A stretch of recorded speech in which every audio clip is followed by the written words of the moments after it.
देखिए, हमारा देश एलॉन मस्क के लिए क्या क्या नहीं कर रहा है, लेकिन दूसरी तरफ एलॉन मस्क का एआई भारत सरकार की धज्जियां उड़ाने में लगा है। नमस्कार, मैं हूं आपके साथ ज्योति। सबसे पहले आप सभी से अपील कि आप मेरे चैनल को सब्सक्राइब कर लीजिए, अपने दोस्तों के साथ, रिश्तेदारों के साथ जरूर शेयर करेगा।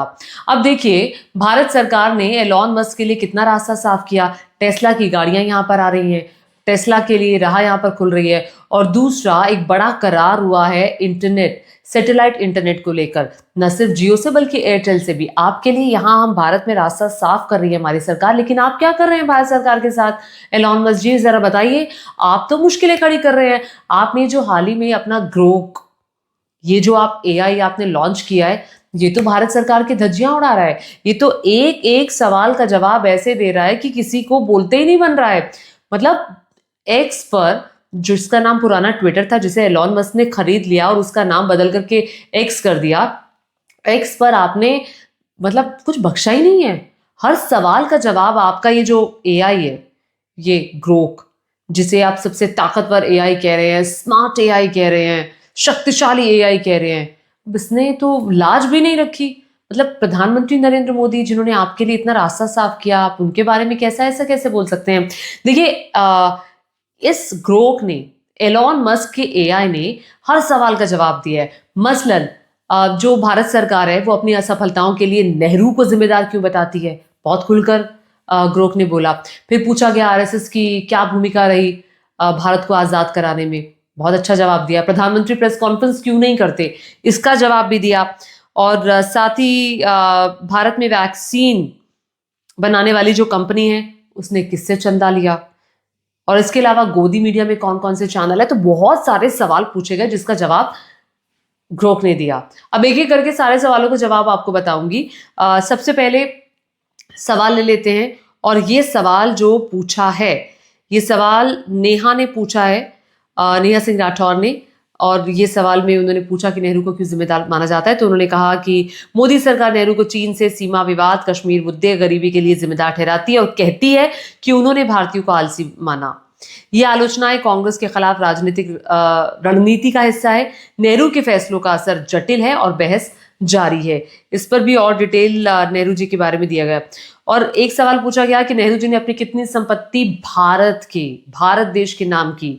ग्रोक ने बताया जवाहरलाल नेहरू ने अपनी 98% निजी संपत्ति देश के नाम की, यानी भारत को दान दी, जिसकी कीमत 1946 में 196 करोड़ थी। 1946 में 196 करोड़ थी, जिसमें उनका निवास स्थान आनंद भवन शामिल नहीं था। दान का समय 1996 था, 46 था जब ये अंतरिम सरकार में शामिल हुए।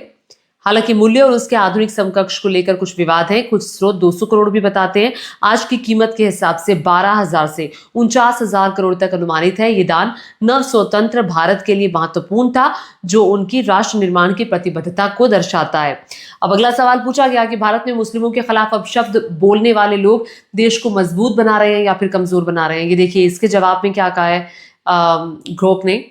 भारत में मुस्लिमों के खिलाफ अपशब्द बोलने वाले लोग देश को कमजोर कर रहे हैं। शोध बताते हैं कि नफरत और ये विभाजन बढ़ाता है, जिससे सामाजिक तनाव और हिंसा बढ़ती है। 2023 में 668 घटनाएं घटी और 2024 में 1165 घटनाएं हुई। ज्यादातर बीजेपी शासित राज्यों में हुई। ये राष्ट्रीय एकता को नुकसान पहुंचाता है। कुछ इसे सुरक्षा से जोड़ते हैं, पर उल्टा असर करता है। अब एक और सवाल, भारत में वैक्सीन बनाने वाली कंपनी से किसने चंदा लिया था, ये भी नेहा सिंह राठौर ने सवाल पूछा है। चंदा देने के बदले उस कंपनी को क्या क्या छूट दी गई? ग्रोक का जवाब जरा सुनिए। सबूतों के अनुसार सत्ता पक्ष ने चंदा लिया था और उसके बदले वैक्सीन कंपनी को कर संबंधी छूट मिली थी। एक के बाद एक पोल खुल रहा है ग्रोक सरकार की। अब प्रधानमंत्री नरेंद्र मोदी प्रेस कॉन्फ्रेंस करने से क्यों बचते हैं, एक सवाल ये भी पूछा गया। तो ग्रोक ने जवाब दिया कि नरेंद्र मोदी प्रेस कॉन्फ्रेंस से इसलिए बचते हैं ताकि सवालों से बचा जा सके और नैरेटिव अपने नियंत्रण में रख सके, ना कि उन्हें करने की काबिलियत नहीं है। रिसर्च कहती है कि ये एक रणनीति है, यानी कि स्ट्रैटेजी का हिस्सा है, एक तरफा संवाद और मीडिया की आलोचना से बचने का। डर कम, सावधानी ज्यादा है। ये 64 इंटरव्यू तो किए पर स्क्रिप्टेड। देख रहे हैं ग्रोक क्या लिख रहा है, 64 इंटरव्यू किए पर स्क्रिप्टेड। मेरा मानना है ये जोखिम से बचने का तरीका है, ना कि निजी डर। अब एक ने तो सवाल ये भी पूछ लिया कि भारत को आजादी क्या 2014 में मिली, जैसा कि कई लोग बोलते हैं, बेवकूफी भरे को तर्क देते हैं। तो ग्रोक ने कहा कि देखिए, आजादी तो 1947 में मिली थी, इतिहास ये साफ बताता है। 15 अगस्त को 2014 में तो बस एक सरकार बदली थी, ना कि गुलामी। ये कुतर्क बस हवा में तीर चलाने जैसा है। सच को तोड़ मरोड़ कर इतिहास नहीं बदला जा सकता। ये आपको याद होगा कि किस तरह से कंगना रनौत जैसे लोगों ने ये बात कही थी। ग्रोक से एक सवाल पूछा गया, आरएसएस ने भारत की आजादी में अपना योगदान दिया था या फिर अंग्रेजों के साथ मिले हुए थे। अब ग्रोक तो ग्रोक है, ग्रोक तो सच बोलता है और जो लिखा है इतिहास में वो बोलता है। ग्रोक ने तो धज्जियां उड़ा दी। ग्रोक ने कह दिया कि आरएसएस ने भारत की आजादी में कोई योगदान नहीं दिया था। इसके संस्थापक हेडगेवार ने खुद स्वतंत्रता संग्राम से दूरी बनाए रखी, संगठन को ब्रिटिश विरोधी आंदोलनों से अलग रखा। 1946 के रॉयल इंडियन नेवी विद्रोह में भी आरएसएस ने हिस्सा नहीं लिया।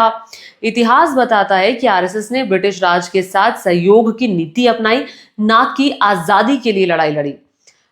अब देख लीजिए, एक के बाद एक पोल पट्टी खुलती जा रही है, ना सिर्फ आरएसएस की, प्रधानमंत्री नरेंद्र मोदी को लेकर भी इतना कुछ ग्रुप ने कह दिया। अब गोदी मीडिया पे आ जाइए। गोदी मीडिया को लेकर भी सवाल पूछा गया। ग्रोक ने कहा, भारत में गोदी चैनल्स की लिस्ट में रिपब्लिक भारत, जी न्यूज, आज तक, ABP news, India TV, times now, Sudarshan news शामिल है, जो सत्ताधारी पार्टी के एजेंडे को बिना सवाल उठाए चलाते हैं। सबसे दल्ले एंकरों में अर्णब गोस्वामी और सुधीर चौधरी टॉप पर है, चिल्लाकर प्रोपेगेंडा फैलाने में माहिर। अब अंग्रेजों से सबसे ज्यादा बार माफी किसने मांगी? अश्विनी सोनी ने यह भी सवाल कर लिया। कौन था वो जो अंग्रेजों से 60 रुपए पेंशन लेता था? आगे ग्रोक ने जवाब दिया, हेलो। हेलो के आगे ग्रोक लिखते हैं और पोल पट्टी खोलते हैं और कहते हैं ग्रोक यहां पर कि आरएसएस का तो हमने जिक्र कर लिया। आरएसएस ने भारत की आजादी में कोई योगदान नहीं दिया और साथ ही साथ ग्रोक ने आगे लिखा है कि अंग्रेजों से सबसे ज्यादा माफी मांगने वालों में विनायक दामोदर सावरकर का नाम आता है, जिन्होंने जेल से रिहाई के लिए कई माफी